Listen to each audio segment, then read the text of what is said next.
Hello everyone.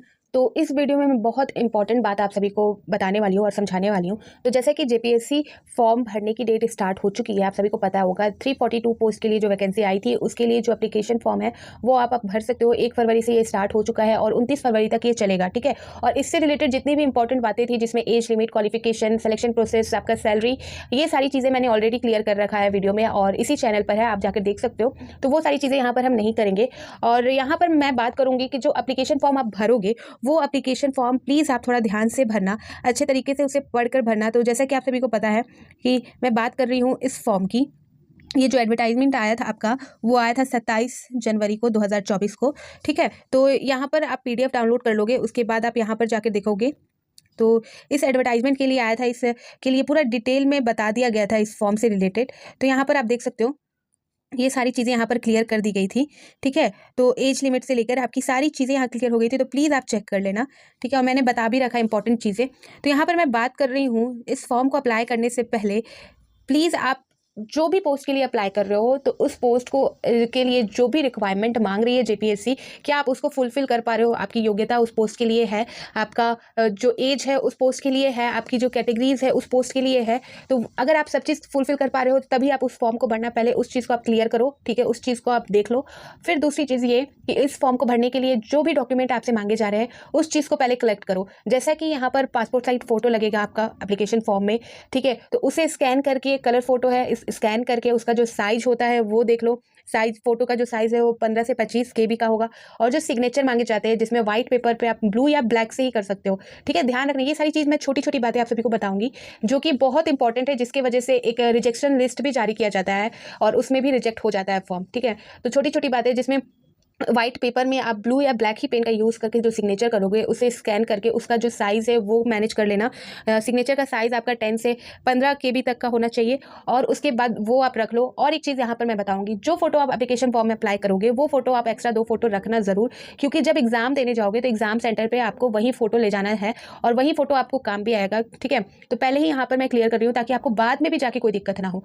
तो जो photo आप एप्लीकेशन फॉर्म में फिल करोगे, जो अटैच करोगे, वही फोटो आप एग्जाम सेंटर पर भी ले जाओगे, इसलिए पहले से प्रिपेयर रहो। उस फोटो की 2 कॉपी पासपोर्ट साइज फोटो वो आप रख लेना, ठीक। अब यहाँ पर हो गई बात सिग्नेचर एंड फोटो की। अब यहाँ पर बात कर लेती हूँ मैं सबसे बेसिक चीज़ों की। तो जब भी आप इस फॉर्म के लिए अप्लाई कर रहे हो तो आपके पास आपका खुद का पर्सनल आईडी होना चाहिए, ईमेल आईडी होना चाहिए, जिससे अगर आपको कुछ भी प्रॉब्लम होती है या कुछ भी नोटिस जेपीएससी जारी करती है तो आप ईमेल आईडी के थ्रू भी आपको पता चल सकता है। और दूसरा आपका फ़ोन नंबर भी वेरीफाई फ़ोन नंबर, ऐसा फ़ोन नंबर आप डालना है, अपना फ़ोन नंबर। आज के टाइम पे सबके पास अपना पर्सनल नंबर होता ही है। तो जो फ़ोन नंबर है और जो ईमेल आईडी है वो आपके पास होना चाहिए, ठीक है। ये सारी बेसिक चीज़ें हैं जो मैं आपको क्लियर कर रही हूँ, ये सारी चीज़ें होनी चाहिए। और बात करें अब इम्पॉर्टेंट, जो आप फॉर्म अप्लाई करोगे तो जो डॉक्यूमेंट होना चाहिए वो भी आपके पास होना चाहिए, चाहे वो कैटेगरीज हो, जैसे कि ओबीसी, एससी, एसटी, ये सारी चीज़ों के जो डॉक्यूमेंट होते हैं वो होना चाहिए आपके पास।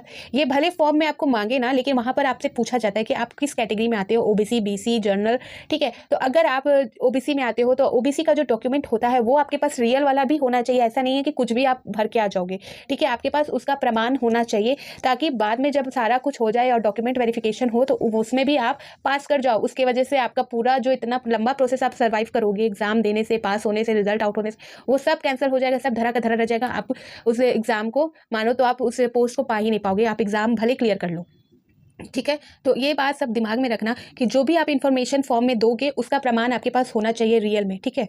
और एक बात यहाँ पर बेसिक चीज़ें, छोटी छोटी चीज़ें जो गलती हो जाती है, डेट ऑफ बर्थ जो होता है, बहुतों के 2 होते हैं। एक होता है जो आप घर में भी जो रियल हो सकता है होता हो, लेकिन डॉक्यूमेंट में कुछ अलग होता है। तो बहुत सवाल होते हैं कि कौन सा डेट ऑफ बर्थ होना चाहिए और लोग गलती भी करते हैं, मिस्टेक भी करते हैं। तो यहाँ पर मैं क्लियर कर दूँ, जो भी डेट ऑफ बर्थ डालोगे आप, तो आपका जो डॉक्यूमेंट है, जो मैट्रिक डॉक्यूमेंट है, जिसमें आपने डेट ऑफ बर्थ, अपना जन्म तिथि वहाँ लिखा होगा, तो उस डॉक्यूमेंट को देखना, वही तिथि आपको हर फॉर्म में डालना है। आपका अलग से कोई भी डेट ऑफ बर्थ नहीं आएगा, आपका वही डेट ऑफ बर्थ आएगा जो आपने डॉक्यूमेंट में आपने डाला है पहले मैट्रिक वाले लेवल का, या जो भी डॉक्यूमेंट उसके बाद हुए हैं उसमें देख लेना। वो डॉक्यूमेंट में जो डेट होगा वही डेट आप भरोगे एप्लीकेशन फॉर्म में, ठीक है। तो जो डॉक्यूमेंट लगेंगे वो सारी चीज़ें, आधार कार्ड, आपका पासपोर्ट, जो भी आप अपने आईडी के तौर पे देते हो, वो सारी चीज़ें वो देख लेना आप। वो सारी चीज़ें आप एप्लीकेशन फॉर्म के लिए तैयार करके रख लेना। उसके बाद आप क्लियर हो जाना प्रॉपर पूरी तरह से, फिर आप एप्लीकेशन फॉर्म भरना, ठीक है?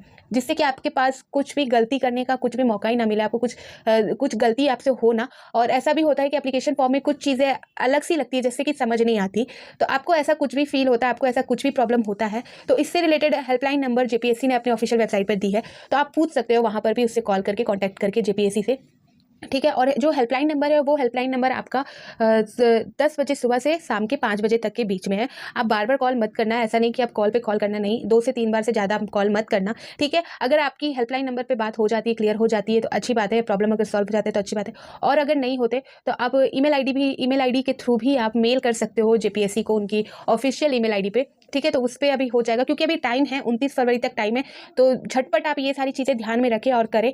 और हाँ, सबसे इम्पॉर्टेंट बात कि अगर जिन्होंने अभी तक फॉर्म भर दिया होगा, अभी बहुतों ने भर भी दिया होगा, बहुत अभी बाकी भी होंगे, तो भर दिया है और आपसे अब मिस्टेक हो चुकी है उसमें, और आपको पता चल गया कि आपने एक मिस्टेक कर दी है, तो अब आप क्या करें? क्योंकि जेपीएससी ने जो फॉर्म जारी किया है, उस फॉर्म में उन्होंने कोई करेक्शन डेट नहीं दिया, कोई करेक्शन डेट मेंशन नहीं किया, ठीक है? तो आप सबसे पहले ये कीजिए, और करेक्शन डेट का वेट करना भी एक तरह से गलती हो सकता है कि हाँ, एग्जाम फॉर्म खत्म, डेट खत्म हो जाएगा तो फिर आयोग है कि करेक्शन डेट का अलग से डेट देगी, ऐसा नहीं सोचना, इतना टाइम आपको वेस्ट नहीं करना। अगर आपने पता चल गया है कि आपने फॉर्म में मिस्टेक कर दिया है, तो आप सबसे पहले तो हेल्पलाइन नंबर पर कॉल करें जेपीएससी के, वहाँ पर अपनी प्रॉब्लम को बताएं और सोल्यूशन मिलती है तो अच्छी बात है, ठीक है? और अगर ऐसा नहीं होता है तो आप उन्हें ईमेल कर सकते हो जेपीएससी के ऑफिशियल वेबसाइट में, ठीक है? फिर आप देखो, अगर आपकी प्रॉब्लम सॉल्व नहीं होती है तो देखते हैं आगे जेपीएससी कुछ नोटिस इससे रिलेटेड जारी करे, क्योंकि मुझे लगता है सिर्फ एक की प्रॉब्लम नहीं होगी, हो सकता है कि आगे जाकर या अभी औरों की प्रॉब्लम ये हो सकती है, जिससे कि जेपीएससी अपनी ऑफिशियल वेबसाइट में कोई नोटिस डाल दे।